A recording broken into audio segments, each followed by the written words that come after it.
fazer para que o maior número de pessoas tenha acesso a informações confiáveis em tempos de notícias falsas? A insistência em colocar em dúvida o que pesquisadores e cientistas afirmam em relação à vacinação, ao distanciamento social, ao isolamento e ao uso de máscaras como forma de evitar a propagação do vírus do Covid-19 continua forte e vem sendo motivada por questões políticas. As consequências negativas que essas notícias com conteúdos desonestos e falsos são veiculadas nas redes sociais e na mídia tradicional também foram pontos focalizados na pesquisa Desigualdades e Vulnerabilidades na Epidemia de Covid-19, conduzida pela Unifesp em 2020 em 16 territórios da região metropolitana de São Paulo e Baixada Santista. Não se pode negar a influência dos meios de comunicação na vida das pessoas.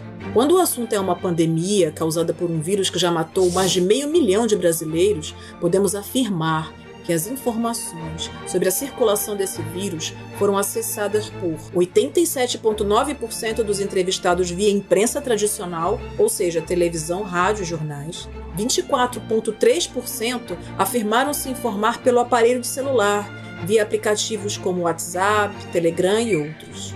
Quando o assunto é a confiança das pessoas nos meios de comunicação e como as informações sobre a pandemia de Covid chegaram até elas, a pesquisa identificou que 56,2% confiam parcialmente ou desconfiam das informações. Esses dados confirmam como a população tem sido maltratada quando se fala de dados, de informações corretas e confiáveis.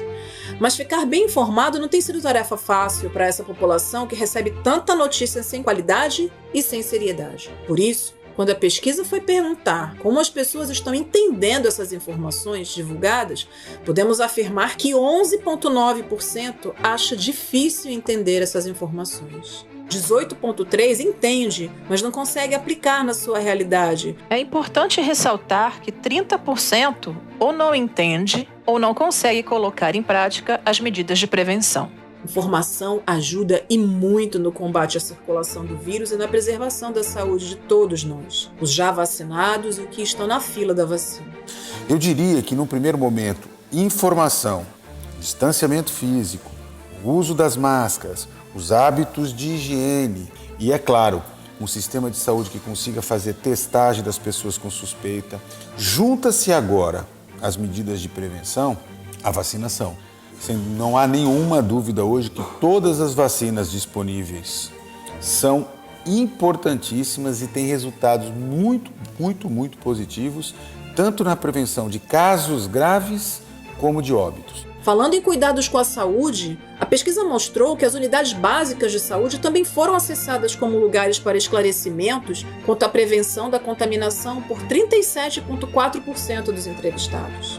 Esses números deixam ainda mais claro o quanto os profissionais de saúde e as lideranças locais são importantes nas ações de prevenção, de cuidados com a disseminação do vírus e na solidariedade entre as pessoas que moram em regiões periféricas. O que só fez comprovar a importância da atenção básica e de outros serviços de saúde e da capilaridade do SUS nesses territórios. Em contraposição ao efeito que as informações falsas e sem idoneidade têm causado, a pesquisa trouxe dados que afirmam ser as lideranças dos movimentos sociais e de associações de bairros as fontes que a população destes territórios mais confia. 39,6% pessoas têm total confiança nessas fontes de informação e 27,6% confiam de forma parcial.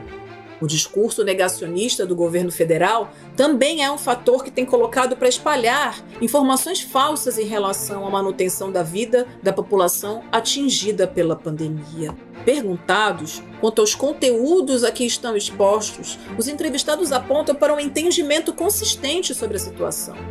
Mas a sobrevivência e a luta pela dignidade de ter como custear sua própria vida apontam para atitudes que pedem ações urgentes, no sentido de minimizar o impacto da pandemia, por exemplo, com o aumento e a prorrogação do auxílio emergencial, a vacinação em massa e o combate à fome. Mais do que isso, há um aspecto também muito importante, que é a cobertura populacional, ou seja, quando a vacinação chegar ali na faixa dos 90%, 95% da população vacinada, isso vai interferir fortemente na transmissão da Covid. Ou seja, além da proteção individual, nós vamos auferir aquilo que a gente chama de proteção coletiva.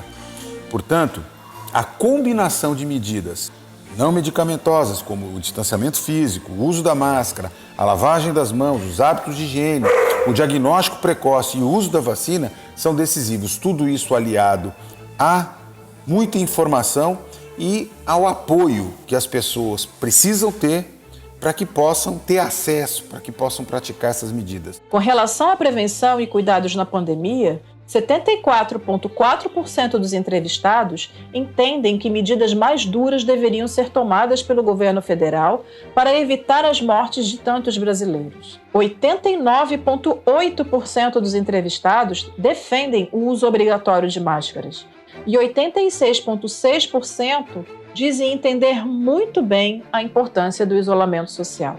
Retomar o trabalho é colocado como uma necessidade, mas junto com ter que circular pelo transporte público, aparece fortemente como um espaço de grande risco de contágio. Para a população em situações de rua, o isolamento é ainda mais dificultado pela falta de apoio do poder público. Um aspecto muito importante detectado pela pesquisa é que as informações para a prevenção e cuidado não dialogam com a realidade da população em situação de rua. Em cortiços, ocupações, moradias precárias, entre os jovens de periferia e o conjunto da população estudada pela pesquisa. A utilização da máscara é de fato necessária, de fato importante, crucial durante todo o tempo de pandemia. O distanciamento e isolamento social também. Fiquem em casa na medida do possível, da forma que vocês puderem. Evitem aglomerações também na medida do possível. Entendemos que existe toda a questão econômica e também toda a questão da saúde também, de muitas vezes precisar tomar um ar, mas ainda assim pensar em suprir essas necessidades de forma consciente, tá? Se cuidando sempre. Ao longo da pesquisa e após o seu término, também foram produzidos materiais informativos em conjunto com os movimentos sociais dos territórios pesquisados, buscando usar linguagens que dialogam com a realidade das pessoas. Foi ressaltada a enorme importância da produção de informações que tenham conexão com as realidades das desiguais formas de produção de vida durante a pandemia de Covid-19.